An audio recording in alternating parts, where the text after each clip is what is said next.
Some of the biggest failures in life don't come from weakness. They come from fighting the wrong battles. You push, grind, sacrifice, but deep down, you're playing someone else's game. It's not that you're not strong, it's that your strategy is blind. In 1980, Steve Jobs walked into a boardroom with IBM breathing down Apple's neck. They had more money, more reach, more power, but Jobs didn't panic. He repositioned the entire battlefield with one idea: think different. Within 2 years, Apple wasn't just competing, they were leading, not because they fought harder, but because they fought smarter. And that's what the art of war is really about. It's not about swords, armor, or bloodshed. It's about understanding your enemy, your timing, your terrain, and most of all, yourself. This book has shaped generals, CEOs, athletes, and leaders for over 2,000 years. And by the time you finish this audiobook, it will sharpen your mental edge too. Welcome to Summary Cortex, where you sharpen your brain with English books. I'm ready to start now. Let's dive into Chapter 1. Chapter 1. Know yourself before the battle begins. Every fight you'll ever face, in business, in relationships, in life, starts long before you even see your opponent. And most people lose, not because they weren't strong, but because they didn't know themselves. In 2007, Mike Tyson appeared on a radio interview, long after his days as the undefeated champion. He was asked what went wrong. His answer was raw. He said, "I didn't understand who I was. I didn't understand what I was fighting for, so I was swinging in the dark, even when I had everything." Think about that. The most feared boxer in the world lost to something invisible inside him. Sun Tzu opens The Art of War with this truth: if you know the enemy and know yourself, you need not fear the result of 100 battles. But what does that really mean?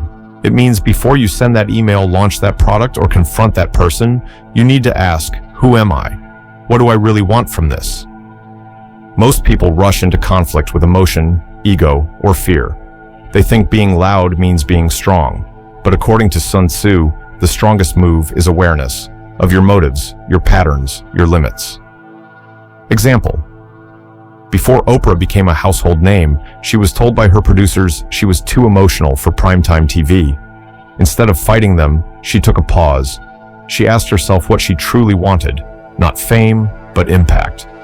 That clarity changed her decisions. She walked away from news desks and created a new format that aligned with who she really was, and built a media empire from that place.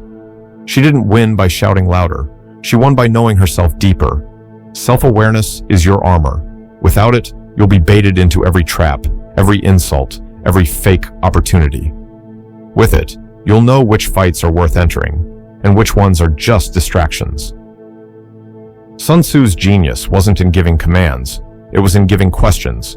He forces you to examine. Are you calm or reactive? Do you lead with fear or purpose? Do you chase approval or pursue strategy? When you skip this inner preparation, you invite chaos.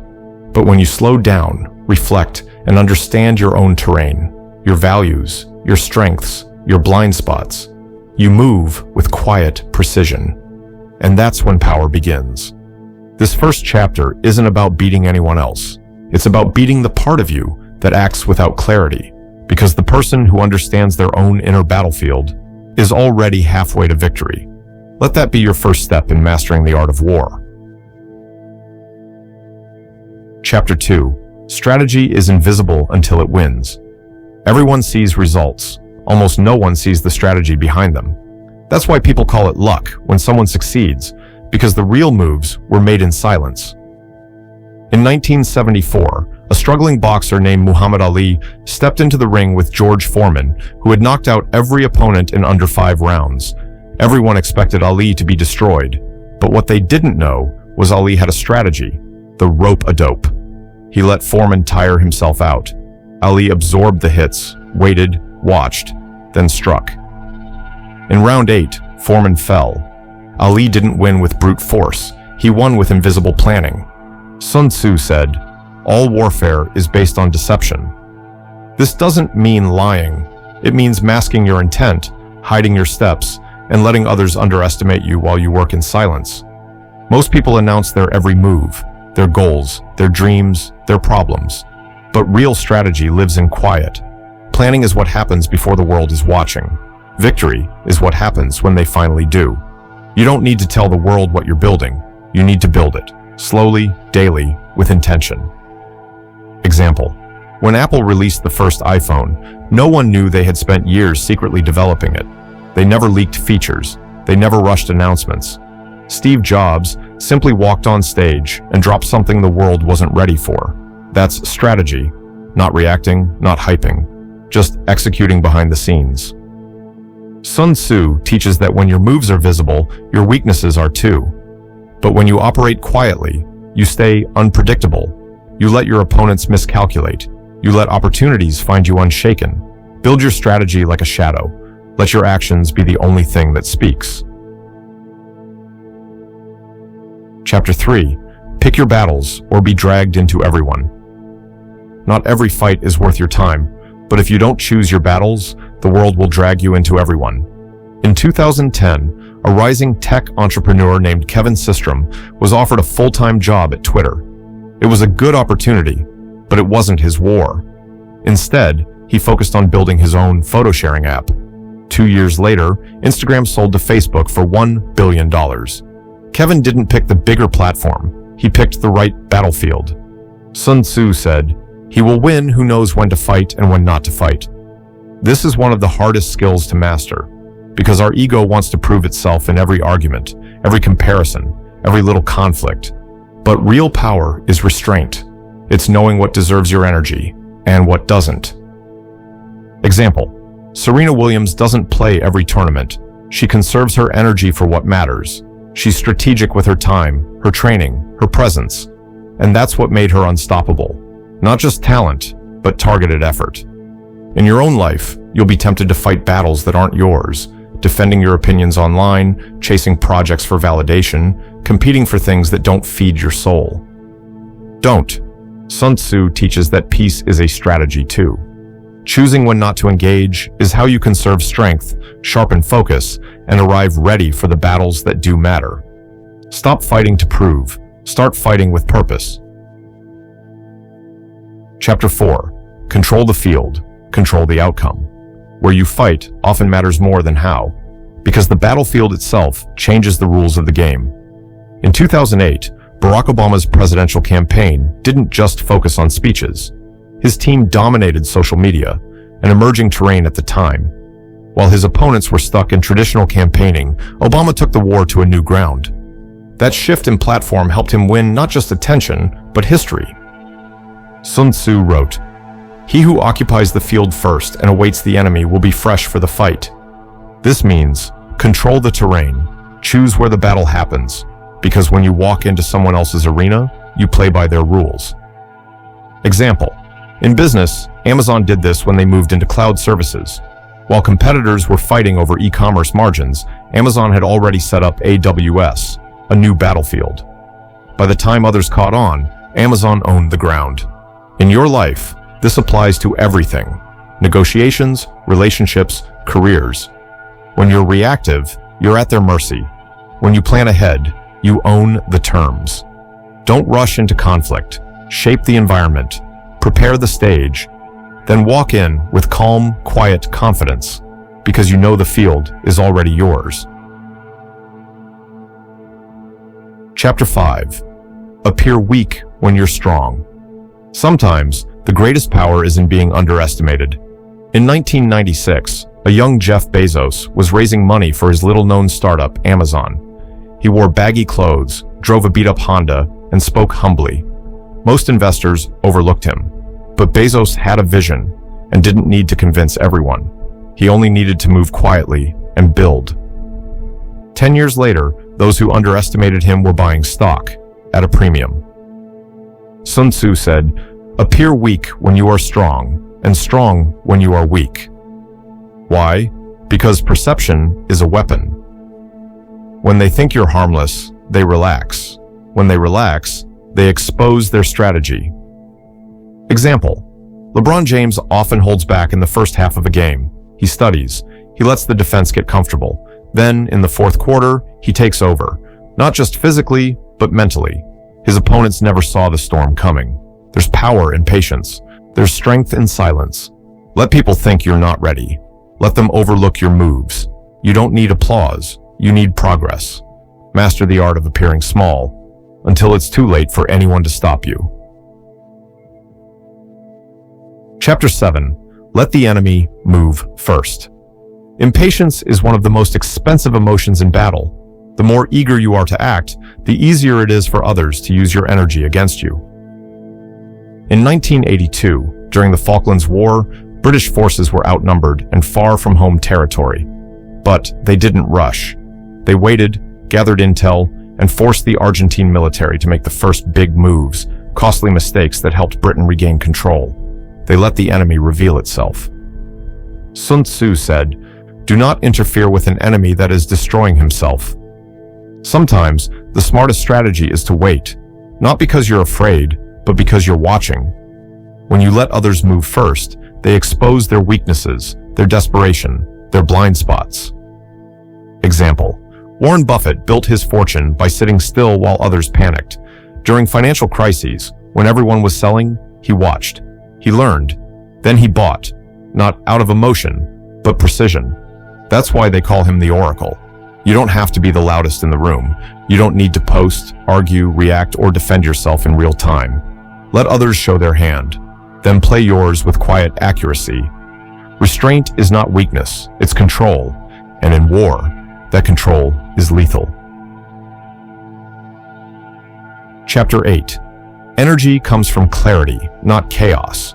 Everyone talks about hustle, but energy without clarity is just burnout waiting to happen. In 2016, Simone Biles became the most decorated gymnast in the world. But what most people missed was the mental discipline behind her routines. Every motion was intentional. Every movement had a reason. She didn't just train harder, she trained clearer. She wasn't chaotic, she was exact. Sun Tzu wrote, "The quality of decision is like the well-timed swoop of a falcon, which enables it to strike and destroy its victim." Energy alone doesn't win battles. Direction does. Example: Netflix didn't try to fight cable companies head-on. They focused their energy on streaming, a clear, specific strategy. While competitors stretched themselves thin, Netflix went all in on one front. That's how they built a billion-dollar empire. When your energy is scattered, your results are too. Stop trying to do everything. Stop fighting on 10 fronts. Pick your mission, focus, align your actions. Sun Tzu teaches that a general's strength isn't in size, it's in sharpness. And that sharpness begins with clarity. Chapter 9. Terrain always tells the truth. In war, as in life, the landscape changes everything. What works in one terrain fails in another. In 2001, the US military entered Afghanistan expecting a traditional ground war, but the terrain, rugged mountains, unfamiliar villages, high altitude, neutralized their advantages. What followed was a long, draining conflict that proved, no matter how strong you are, the land you're fighting on shapes the outcome. Sun Tzu said, "Know the terrain, and your victory is already half won." This applies beyond war. Every job, market, relationship, it has a terrain. And if you don't study it, you're just guessing. Example: Airbnb succeeded not because they had the best tech, but because they understood the terrain of modern travel. People didn't want hotels. They wanted experience, affordability, and local living. Airbnb adjusted their entire strategy to match that terrain, and won. Before you launch anything, pause. Study the field. Is it crowded? Is it fresh? Who owns the space? Where is the leverage? The terrain doesn't care about your ambition. It responds to your awareness. Learn the ground you're walking on, and you'll stop tripping over what others ignore. Chapter 10. Lead with calm or follow someone who does. A panicked leader is more dangerous than the enemy. In 2009, during the Hudson River emergency landing, Captain Chesley Sully Sullenberger had 208 seconds to make a life-or-death decision. The engines were gone. The pressure was crushing. But he didn't panic. He evaluated altitude, distance, speed, and calmly chose to land on the water. All 155 passengers survived. Calm won. Sun Tzu said, "When the general is calm, the troops remain unshaken." Leadership isn't about hype, it's about stability. If you want others to trust you, start by controlling your own pulse. Example. During the COVID-19 pandemic, Jacinda Ardern, Prime Minister of New Zealand, led with empathy, clarity, and calm. Her briefings weren't dramatic, they were direct. Her country responded. New Zealand became a global example of efficient crisis leadership. When chaos hits, people look for anchors, not fireworks. The calmest person in the room holds the most influence. You don't have to raise your voice to be heard. Just speak from a place that others can stand on. Chapter 11. Create chaos for others, not for yourself. War is not always about attacking directly. Sometimes it's about disorienting your opponent so they can't think straight. In 1997, chess grandmaster Garry Kasparov played against IBM's Deep Blue. The machine was fast, smart, and calculating. So Kasparov tried something unusual. He made erratic moves to confuse the computer's programming. It worked, for a while, until Deep Blue adapted. Kasparov lost, not because of lack of skill, but because chaos cuts both ways. Sun Tzu said, "Throw your opponents into confusion and then crush them." In business and in life, this means breaking patterns. If they expect you to play nice, go silent. If they expect you to strike, wait. Keep them unsure, unsettled, off balance. Example. Netflix releasing entire seasons at once was a form of controlled chaos. The industry didn't know how to react. Traditional networks weren't built for binge culture, so they stalled and Netflix surged. But here's the warning. Chaos must be external, not internal. If you confuse yourself, overplanning, second-guessing, rushing, you lose your advantage. Sun Tzu teaches us, be a storm on the outside, but silent within. Confuse others. Stay clear yourself. Chapter 12. Fight fire with preparation, not panic. In any war, fire represents destruction, fast, loud, and emotional. But Sun Tzu didn't fear fire. He studied it. In 2018, California firefighters faced the deadliest wildfire in state history. It moved fast, unpredictable, deadly. But the most experienced crews had already prepared controlled burn zones, areas where fire couldn't spread. These invisible borders saved lives. They didn't react to fire, they were ready for it. Sun Tzu said, "Attack him where he is unprepared, appear where you are not expected." Preparation is your firewall. It's what separates those who survive from those who scramble. Example. Before SpaceX ever launched a rocket, Elon Musk's team ran endless failure simulations. They planned for engine blowouts, crash landings, heat shield problems before they ever left Earth. So when failure came, they adjusted fast. That's why they still fly. If you want to handle chaos, plan for it. Don't wait for crisis to hit before you think clearly. Build systems, prepare contingencies, expect resistance. When others panic, you'll already have the blueprint. And that's what makes you unstoppable. Not because things don't go wrong, but because you're ready when they do. Chapter 13. Information wins before weapons do. Knowledge is the real power in any conflict, not just having it, but using it before anyone else does. In 2011, Navy SEAL Team 6 raided Osama bin Laden's compound. But what led to that moment wasn't brute force. It was years of surveillance, human intel, and quiet preparation. The operation was over in 40 minutes, but the war was won long before that night. Sun Tzu said, "If you know the enemy and know yourself, your victory will not stand in doubt." Intelligence, not emotion, decides how most battles end. And this goes for everyday life too. Example, Tesla didn't just build electric cars, they studied battery data, driving behavior, infrastructure. While other automakers pushed features, Tesla gathered information and moved ahead by building what others couldn't even see coming. You don't need to guess. You need to listen, observe, learn. Whether it's business, relationships, or your inner life, collect information with discipline. Then move when the time is right. The one who knows more moves smarter. Chapter 14. Win without ever fighting.